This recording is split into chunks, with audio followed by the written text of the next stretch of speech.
Ano ba, Lynette? Stalker ka ba? Talaga bang sinusundan mo ko? Alam mo, Moira, ang hilig mo talagang mambangga, no? Same old issue, wala pa ring pruweba. Alam mo, pasalamat ka. At wala ako sa mood na patulan ka because I have a date with Robert.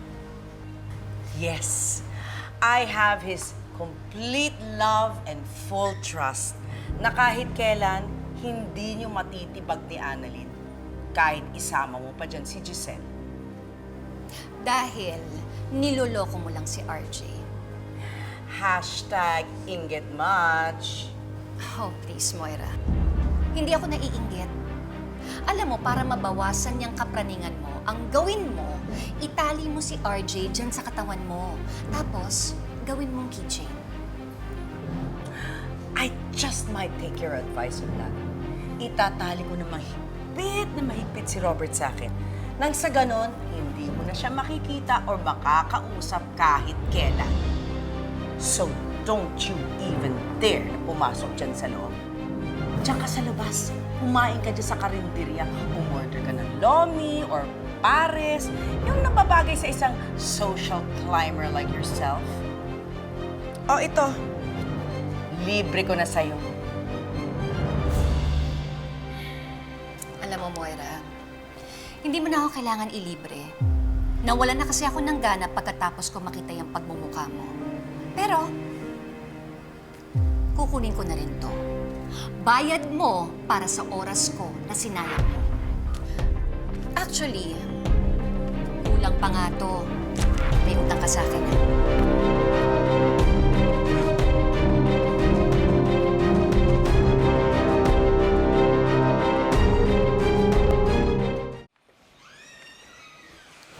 Lynette. Carlos. Naku, pasensya ka na ha. Hindi na ako tumuloy. Kasi nagkasagutan kami dalawa ni Moira eh. Para wala na lang gulo, umiwas na lang ako, kaya umalis na ako doon. Okay lang yun, Lynette. Umalis na rin ako eh. Hindi na maganda yung paghaharap namin ni RJ. Parang napaniwala na siya ni Moira. Ayaw din makinig sa akin eh. Parang lahat ng finifeed na info ni Moira, yun lang ang totoo para sa kanya. Ay nako, alam mo, kung wala lang talaga si Moira doon, gustong-gusto ko nang kausapin si RJ.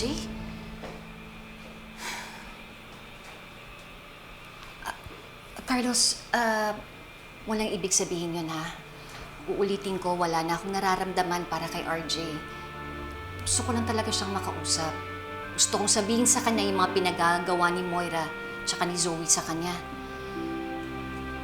Kung meron man akong nararamdaman kay RJ, disappointment at galit dahil sa ginawa niya sa anak ko. Naiintindihan ko, Lynette. Alam mo, mukhang tama nga si Chang Susan. Siguro sign na to para tuluyan na namin iwasan si RJ. Total naman, tinanggalan niya si Annalyn sa buhay niya. O di sige, hindi ko ipagsisiksikan yung anak ko sa kanya. Kung si Ma'am Giselle nga, na sarili niyang kapatid, hindi na pinapakinggan, ako pa kaya?